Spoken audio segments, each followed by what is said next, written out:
Hi, everybody. Welcome to Buzzing About Romance. I am Leah, and on this episode, I'm giving you a quick shot of romance, author spotlight edition. And on this spotlight edition, I am joined by Amanda. Hi, Amanda. Hi. And we are given the immense pleasure of chatting with author LJ Andrews. Hi. Hi, how are you? We are good. Welcome to the podcast. Thanks for having me. Okay, LJ Andrews is a USA Today bestselling author of fantasy romance. She mystically brings to life worlds of dark Nordic and Viking myths bound by conflicts that bring together impassioned heroes and heroines. In her non-author moment, she is courageously corralling her four children to the myriad of life activities that involves, along with spending time with her favorite hero, her husband. Add two high-maintenance dogs and a sassy conure to the mix, and that sums it up. LJ Andrews thrives spending time in the Rocky Mountains where she lives in Utah. So before we talk broken souls and bones, let's get to know you a little bit.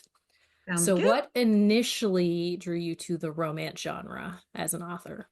Oh, I've always loved romance as a kid, from the kid to the get-go. Yeah. Everything, if it doesn't have, I mean, I can read thrillers and things like that, but I've always been drawn to like a romance subplot even. I'm Hmm. always rooting for certain people.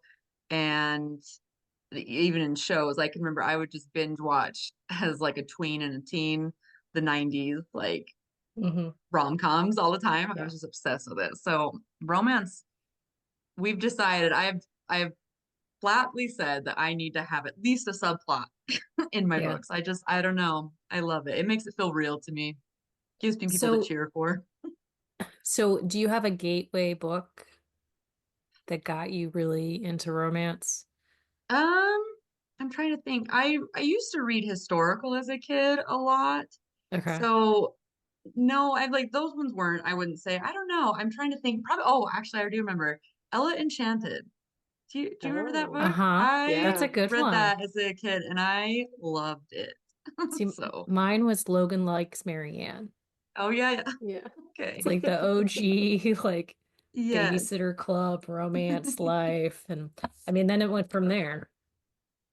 Yep. It just keeps spiraling. Then, I always saw like my grandma, she used to read like the full on Harlequins, the bodice Hmm. rippers on the front. And I Yeah. was like, what's that, grandma? So, you know. Yeah, And Leah you and I were started the reading ones them like sneaking and reading those. Yeah. Yeah. way sooner than we were supposed to be. Yeah. Like I always say, like my mom got like the boxes in the mail of like the six books every month, and I would just take Oh. one and like hide in my bedroom and read them. And I read very fast, so I would read like a whole book in a day. And but she didn't. She probably knew that I was reading them, but she didn't say no. So Yeah. I mean, I figure why not? Yeah. They're laying around the house. There They're you free to go. read. So what made you choose romantasy? Well, I've always been a fantasy reader too. So my main genres as a kid, I started like with the Little America books or whatever they were called. I don't Hmm. know. Dear America. That's what so when I Okay. say historical, that's what I used to read. Yeah. And then I went to Narnia, like a lot of Hmm. kids in the 80s and 90s. Yes. And so I loved the fantasy element of it, but I always was really drawn to fantasy. So like when I started having kids, we would be reading Fablehaven and Brandon Hmm. Sanderson and all this stuff. But then like when I started reading like Holly Black and all these other authors, I was just like, oh, so we can have a romance book with our fantasy. Let's do this. So Yeah. I love it. It just became my favorite genre. I do love contemporary romance as well. And so, but if I can write it and combine Hmm. both of my loves, let's do it. So, So what made you push publish that first time?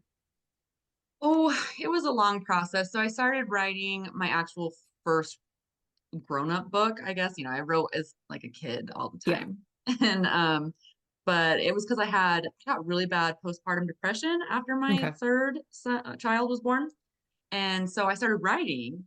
And then it took me about 3 years. And it was right before my fourth was born that Hmm. I was like, I spent all this time doing this. I had really studied about different publishing options and I chose to go indie. And I just like, you got to do it. You just have to Hmm. do it or you'll never do it.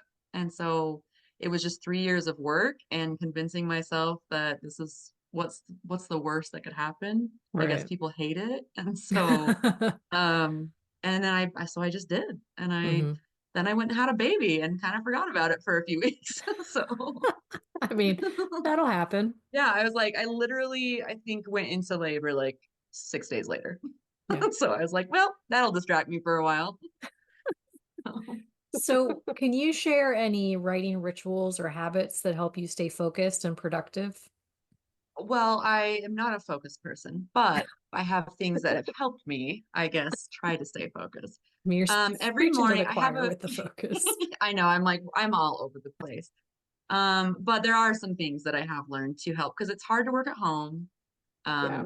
It just is, and it's all right. But so I have a morning routine. I wake up about the same time every day, even on weekends. So I'm a Hmm. morning person. So I'm an early riser. And then I always go for a walk with music, and it just whatever inspires you is what I always tell people to start with. Hmm. Music inspires me, so I like to go clear my head and like kind of open up for any what I'm writing like chapter wise, what's going to happen. Like I see it like a movie for me. And then I also am a big meditator. Hmm. So I like to write down my goals every single morning. I have notebooks of just the same thing, like over and over again. But I do that and then I get started on my day, whether it's just like back with my family and then I can go back to work once they're all at school or whatever. So what I recommend to people is create habits that you do every day and they can just be really small ones like that. Like I just wake up and I write stuff down and I listen to music. And so, but Hmm. it's also like a meditation for me personally. Um, I have learned for someone who struggles with attention and I am a hyper focuser, so I crunch time it, if that makes sense. I wait till the It deadline and does. I hate it. Yeah. I Same. absolutely hate it. It's We so actually were just unhealthy. talking about Yeah. Yeah. that. Yeah. It's the worst.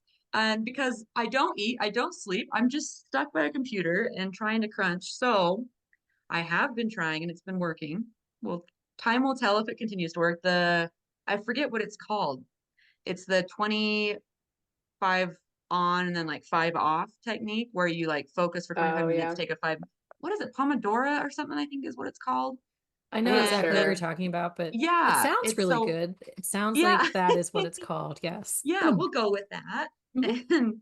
And that's actually really helped me with my last one I just had to turn in. I still was pretty close to the deadline Yeah. or at the deadline, but it like wasn't quite as intense And as it but has you been in the felt past. better about it. Yeah, like I got That's good. more stuff done. Hmm. And for me, since a lot of my work is social media based, I have to put my phone in like a different room. I can't even like Hmm. have it with me or else it's just such a distraction. So I do that. I've been working hard to do the 25 on, 5 off like 3 times and an hour and a half break or whatever, an hour break. Hmm.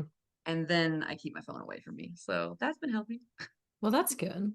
Yeah. Is there something that current author you would tell past author you? This is one of the newer questions I've been asking authors, and it's really fascinating to see what people's answers are.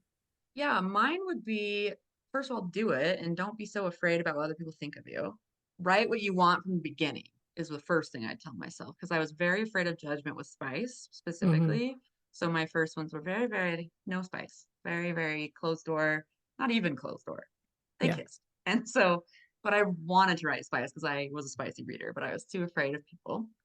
And so I would be like, just screw it, do what you want to do you, Hmm. and you'll find people who love it, no matter what. Even if you write closed door, you'll find people who love it. So, So, and then, oh, sorry, go ahead. no, go ahead. Oh, and then the second thing would be like, make sure I understood my market, like Hmm. the genres better. My first books were very mishmash. They didn't really fit anywhere. They were like sci-fi, romantic thriller. Hmm. So, yeah, I would just study the market a little bit better. I don't know. Sometimes those mishmash bar like books, Sometimes they really Yeah. like hit everything that you I had need. a solid 50 readers that loved them. So, Yeah. yeah, Hey, that is better they than loved it. zero. Yeah. Yeah. Well, and that's the thing. There's a market for everything and there's a market for everybody. Like we like to say on the podcast, like there is a book for everybody, but not Mhm. everybody for every book. Yep. It's true. That's what I'm saying. Like, just what's the worst? Like I said, beginning when I first published my book, what's the worst that's going to happen? Someone hates Hmm. it. Yeah. Someone's going to always hate something, you Yeah. Yeah. know? So, So how do you approach creating like your worlds and your storytelling, but also your relatable characters? Every author is going to be different. Mine starts with very foundational blocks. It's kind of become a joke now because I was on a panel once and they're like, "How do you build your world?" And I said, "I literally start with what it smells like." Okay. And so I build like outward like that. So I have to build the setting first and then like with the characters, it kind of plays like an intro to a TV show in my head where it's just Uh-huh. like a setting with a lot of faceless people. And then eventually, like somehow my brain weeds through it and like finds a character. And once I have like their basic personality traits of what I want them to be, I start building a personality profile. Like I actually use the personality tests and stuff like that that we people do all the time. Hmm. And I start to get to know them that way. And that's how I build mine because it helps me if I know their personality and like their types and things like that. It helps me with their dialogue and it helps me with like their decision making. Does that Hmm. make sense? You know? Because it's Yeah. Yeah. like this would fit their trauma. Because then I'll start listing like what's their trauma, what's their backstory, what have they been through. I think that's important to understand because some people, especially if you write like morally gray people, they've usually Hmm. been through some stuff. That's why they make the choices they do. Yeah. And because you just want it to make sense. You don't, they can make stupid choices, in my opinion. I know a lot of people come after characters for making dumb choices, but I think characters can. We Well, all but make I dumb mean, choices. that's the Yeah. thing. Like, It's So, we as people make dumb choices. yeah. So okay. And yeah. you just want those choices, in my opinion, to make sense as best you can. Like, where you're like, I get it. I get why they The did the that. reason I love your books makes so much more sense to me now. Oh, Like, It's the yeah. smell I mean, thing. not that it didn't make the sense to smell. begin with, but like that hook, like starting with the smell, like that is Mhm. I relate to that on like so many levels, and then just using like the personality tests, like it makes so much sense to me, like why your characters resonate so deeply with me Oh, now. well, I love that. So That's good. I'm it's just how I build it. I have to kind of build small and then go out. I don't yeah. know. And it works really well because all of your characters, like the interconnections, the way your worlds work, it makes sense. Like it flows. Like I don't ever feel like I'm disconnected from anything I read from you. Oh, I love that. So That was like brightens my day. I'm so glad. That's the whole goal. yeah, Hmm. So for your series, there's a lot going on in these books, and oftentimes like characters like they go across multiple books for their relationship. Do you pants or do you plan out your series and books prior? I I am mean, the both. focus thing, like, I mean, that kind of probably goes into it, but Yeah, I'm pretty old school in my outlining. I write it down like just on a notebook, like ideas that I have. So that's my outline. mhm, It's not organized. But and then I kind of it always changes for sure. So I guess there's some pantsing in there as it comes, like things change. And so a direction I was going to go is completely different. It doesn't make sense anymore. Or right. characters appear where I'm like, where the heck did you come from? And they become something big, like they become a real big part of it. Hmm. So I have a very loose outline usually when I start my Like a books. basic idea where you want Yeah, to go. yeah. And then as I start writing, as you get to know, for me, as I build these personalities, I understand now, this many years into it, why authors say the characters take over, because they Mhm. truly do. It's like, I can't be this many people, right? Right. yeah, So they truly do become like their own person in your head, and they'll tell you as you're writing, but that doesn't make sense. Like, mm-mm. Yeah. And so, or like, I'm bigger than you think I am, type thing. And so I guess I'm both. I definitely am totally open to shifting. Sometimes it's super annoying when you have to delete 30,000 words, but it usually turns out I follow my gut. So, I feel like it's a rite of passage as an author to like write 50,000 words and then start over yeah. again. And start. Oh, right. I've done it so many times.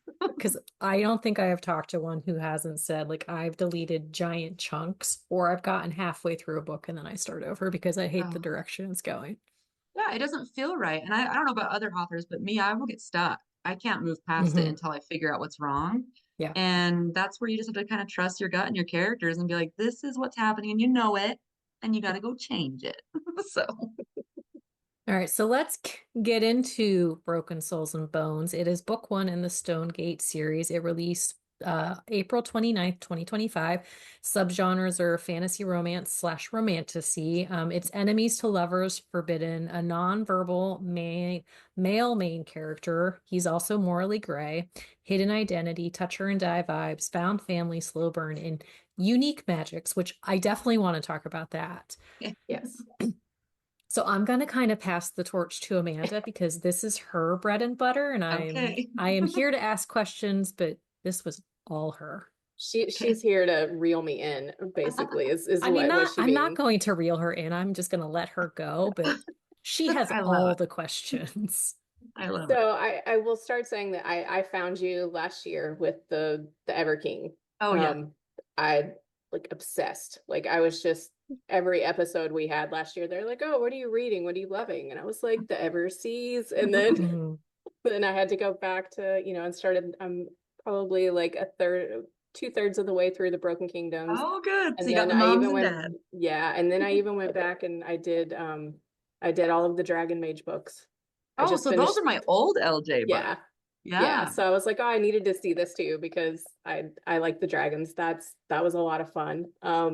So I'm slightly obsessed with your with your Well, thank books. you. So when this one came out, I was really excited because I was like, oh, this is a whole new world. Hmm. But you still have it's still kind of like the Viking like based mythology. So I was really curious, like how did you approach making this one different from like the Broken Kingdoms and the Everseas? Well, and that's so my theme kind of like I guess you could call it a brand is I probably will have a lot of Norse mythology in my books, just Yeah. because we are Scandinavian and I grew up on those myths and so I love it. But I wanted to make it like you're right. I was nervous. I'm like, I don't want it to make the same because it is a separate world, unless I want to open a portal, I guess. Hey, I you could Join mean, always together. do that. portals are always an Yeah. option. And so I they didn't make them Fae, which I Yes. have Fae in my books. They are not Fae. They are magic users, but and I wanted to make it a little bit more hardy with the Norse mythology, if that makes sense. And Yeah. so I did base it a lot on like their villages and their culture. And I dug deep into like trying to speak Norse, like Old Norse. So I even had like an Mhm. Old Norse language learning book that I was using Oh as I was So wow. writing it. cool.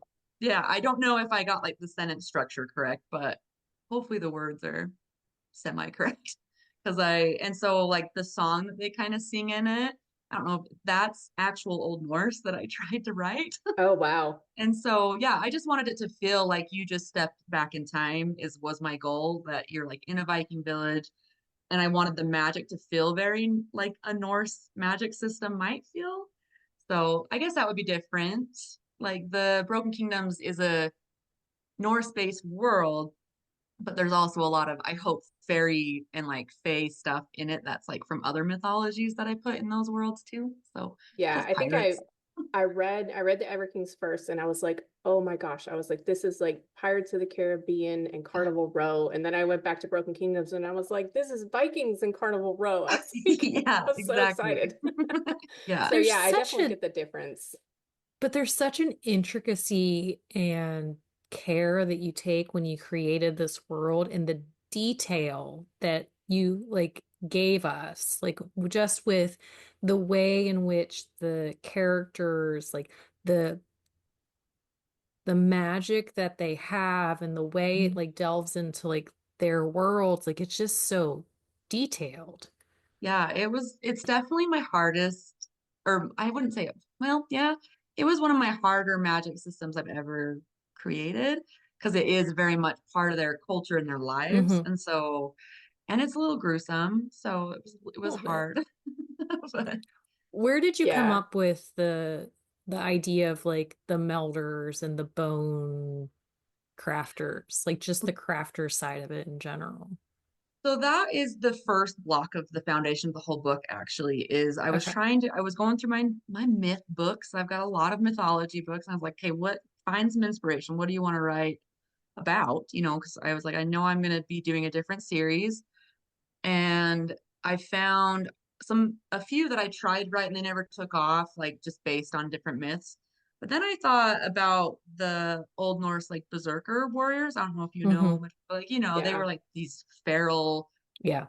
super Yeah. powerful. And so I was like, okay, let's follow that train of thought. And I thought, what if there was a magic that actually created these warriors in this world? They aren't just strong people, they are like actually created. And so that's where the magic system actually began, was with the melding. And so I wanted to Hmm. have that one be the rare one and then have some other magics that were a little bit not as intense. And then I came up with, I'm going to create this from a whole lore that they have, which is where their first king and like Yeah. their lore on their craft. And I thought of the word craft. Gosh, the name for magic took forever. And it's such a simple word, but it took me forever to like come up with. Because that's one thing I do like to do is I like to have different names for magic in my Hmm. worlds. Yeah. I don't necessarily like to just say magic. So I always like to have a different word. So craft, I thought, since they actually are kind of like creating something with their Uh-huh. powers, no matter what one they have, whether they have like it's like bone magic, soul magic, and blood magic. And so I like the fact that it's a little bit more hands-on of magic system. So I like they're kind of creating something, so they're crafting. It So works. It It yeah, definitely does. works. that's where it started, was the idea of how could we make a myth about, or like a story about how berserkers are created. So I'm so fascinated by this. Um, I am too. I I kind can't of like yeah, I kind of want to it's spend some time in your brain. oh no, yeah, it's wild up Which there. right? seems real creepy as I say it out loud, but just to I'll have like, her going back after this and reading reading the other books. Yeah. So, so let's talk about Rourke and Lyra, because how dare you try to usurp Eric and Livia from my brain? But because I love them and I was like, oh, there's no way that I will love anyone more than them. And then I was like, oh, there is a way. They were fun to write. I They I were really like I really like, you kind of have like this a little bit of the captor captive, like the situation going on in a couple of your books, and I really thought that this was interesting, like that she had been, kind of in hiding and they had to find her, and just how they're connected. Like, I don't want to spoil anything, but the way that they're connected in the present and the past is just, I don't yeah. know. That was that it was fun. And I because I wanted to have some sort of connection, because again, the magic system kind of is very driven with like souls and things like that. So I wanted to Yeah, have some connection to that. And so yeah, and I also, since he doesn't speak verbally, I wanted to have a way that kind of connected them so they didn't struggle the whole book with a language mhm. barrier. yeah. And I I saw, thought, I think on go Threads that ahead. you're an occupational therapist. So did this Yeah, like I didn't do just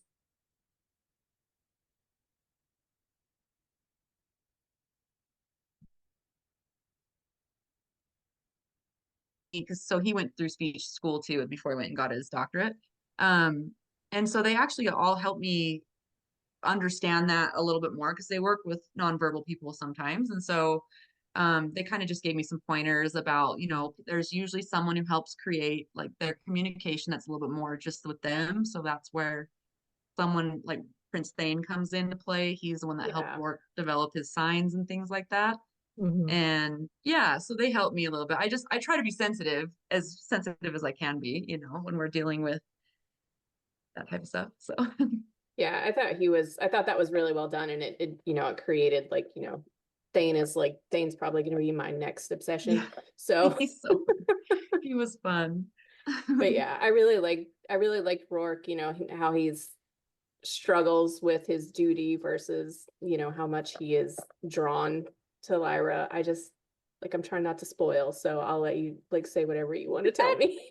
that kind of like works out in the first like meeting though. Like there, no, not the Yeah. first meeting. That's not so great. Yeah.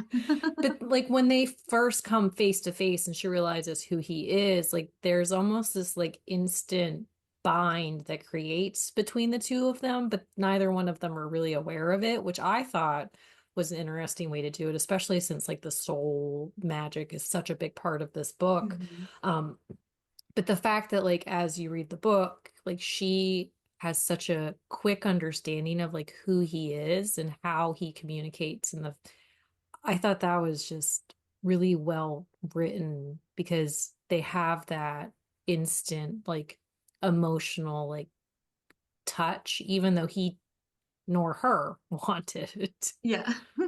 I was actually really fun when she's picking up the language. So she studies Hmm. his signs, for one, and she picks it up really fast. And I loved like all the scenes where he's super frustrated about it, but he's also like, but here, read some more. Like I Yeah. want to Like Yeah. talk to you. And he's so almost mad about it at yeah. first, but at the same time he's like, I don't understand how she can be picking it up Mhm. so easily, especially when she had never been exposed to it previously. Yeah. And so that's, there's little drops of people being like, oh, some people just understand each other type Hmm. stuff, Yeah. So and it And you was can just tell I he's liked it. It secretly was happy fun. about it. Yeah, Yeah. you can tell he's secretly happy about I it. know. He's Because he's the such a one that like gave her softie. the book. He's like, you can read it if you want, but Yeah. I'm also mad that you want to.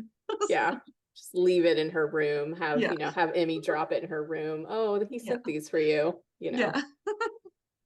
So that was fun. And I hoped the goal was I hope that it kind of created some tension between them, but also, Hmm. showed why they started liking each other. So Yeah. I mean, it's like that whole push and pull where they don't want to be attracted to each other, but then, he becomes very protective of her, like it's his duty, but in the same breath, it's like, he's feeling things for her. yeah. Well, Yeah. but you also have like when you first like meet him, like when they're going to like the village that she lives Hmm. in, like he already has so many like biases against like Hmm. her kind, like the melder that she is. And so it's like he has to get over a lot of stuff. Yes. Yeah. Stuff, Yeah. I mean, I don't really want to, I can't say like I know it's anything. hard. So stuff is like the basic. He has Yeah. a lot to get Again, over.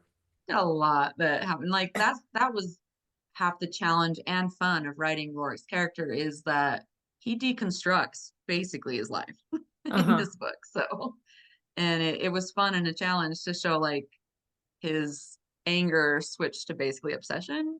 Hmm. So through as he Yeah. figures things out. So yeah. Yeah, and I think, and then also too, Lyra is, she's learning about her craft because she's never used it. It's been something that she's been told is dangerous, and Well, like and I she really has like how she comes into that as well, and how it's different from the previous Melder that the kingdom had, and mhm. you just know that she's special.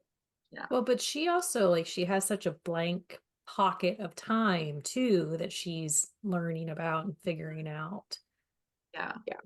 That was actually a layer of the book that came in later, like I said, as things change. The Hmm. past stuff where they have like lost memories type thing. Yeah.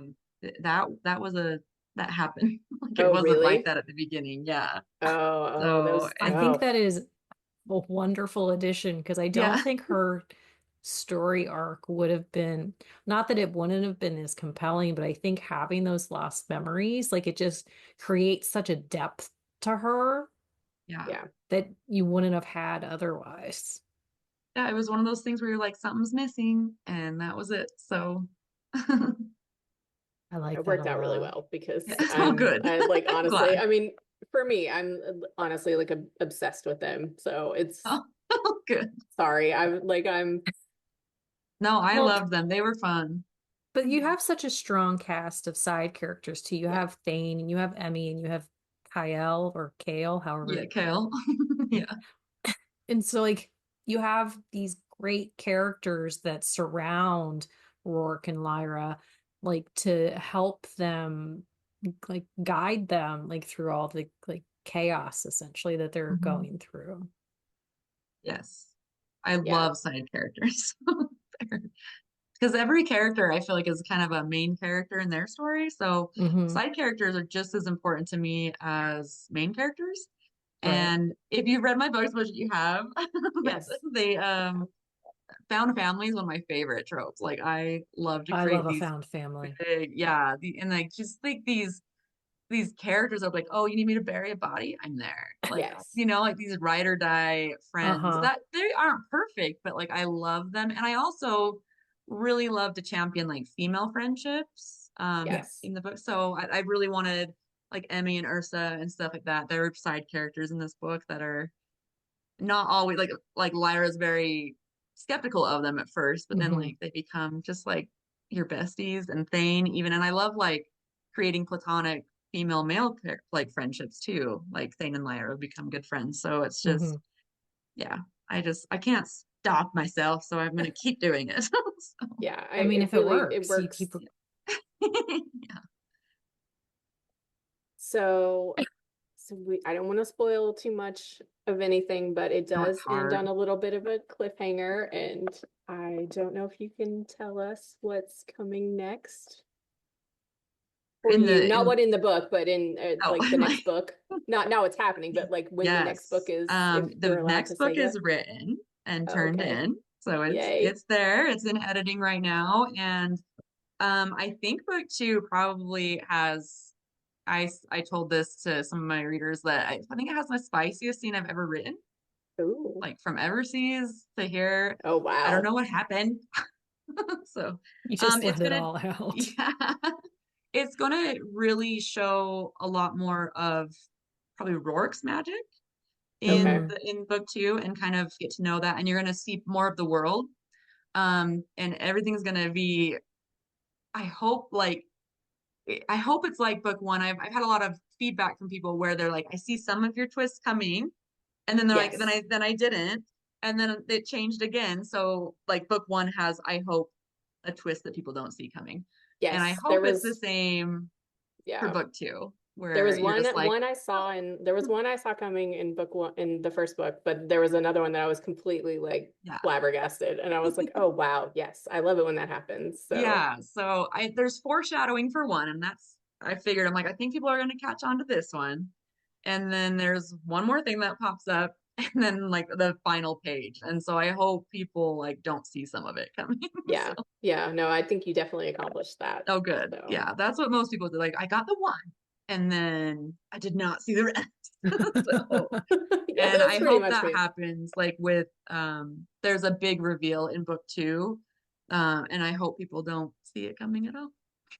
So. Is this going to be a duology or are you allowed to say or Well, I don't have right now it is like I gave in book two, unless something changes. Again, I'm fairly new to the traditional side of publishing, but I gave them a happily ever after in book okay, two.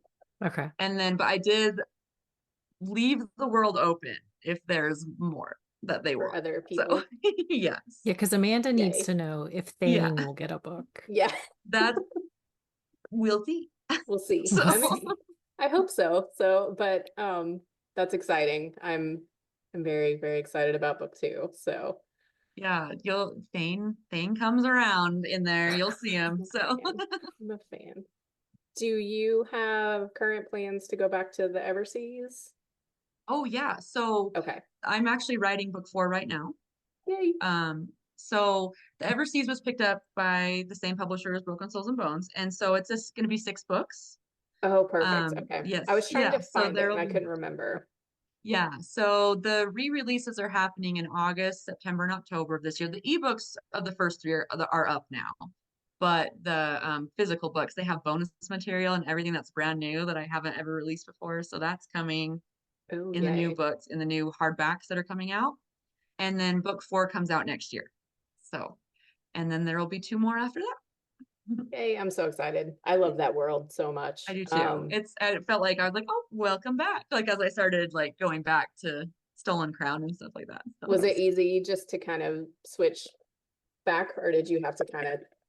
I have to go back into it. Like again, I start listening to the Pirates of the Caribbean soundtrack and stuff like that, so I can go back into it. But and then this one, I had to read some more of my Broken Kingdoms because we're in like some of that world before at the Yeah, beginning and stuff. So I had to be like, oh, I have to go back and make sure I'm consistent with my worlds. So yes, because it's the parents for from the Everseas, and yeah. I think I'm like five or six on those books. So Okay. yeah, So six in that series starts to connect to the Everseas, and you'll see baby Eric. oh gosh, I love him. I think you did such a good job with those books because I started at the Everseas and I wasn't lost at all. Like Oh, good. Yeah. I mean, you give enough explanation that I had no, like, I obviously like was interested in the families, but I was like, I had no problem picking up right there and then going back after I read The Mist Thief. So That was the whole point of that too, is because I think 9 books can be intimidating to a lot of people. yeah. Even though they're divided by couples, it's not that long to get to happily ever after. But and so I wanted to do it where they could start either way. Just depends. So I'm glad to hear that because that was Yes, the it worked point. out really well. Well, Do you have thank anything you. else Oh, coming no, up go ahead. that I was just gonna say, and do you have anything else coming up or did we talk about all the things? I think we talked. Those are my Okay. current works in progress. So book 2 and Broken Souls and Bones just finished, Mhm. and then I'll be working on book 4 in the Everseas for next year. So I don't know if I'll have an indie release in there somewhere next year. We'll see. I don't know. We'll see Okay. what life brings. But for sure, those 2 books will be coming out next year. And then like a lot of releases this year from the Everseas re-release and then Broken Souls Mhm. and Bones. So Perfect. It's exciting things coming then. yeah. Well, thank you so much for stopping by Oh, and chatting with Amanda and I. We appreciate it so much. yes, we do.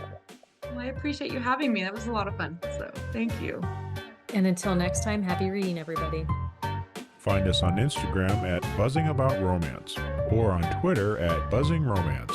If you like the podcast, please leave a review. If you'd like to support us directly, join the Bookcase and Coffee Patreon and receive exclusive content only available to Patreon members. Check out bookcaseandcoffee.com for our on-the-shelf show notes.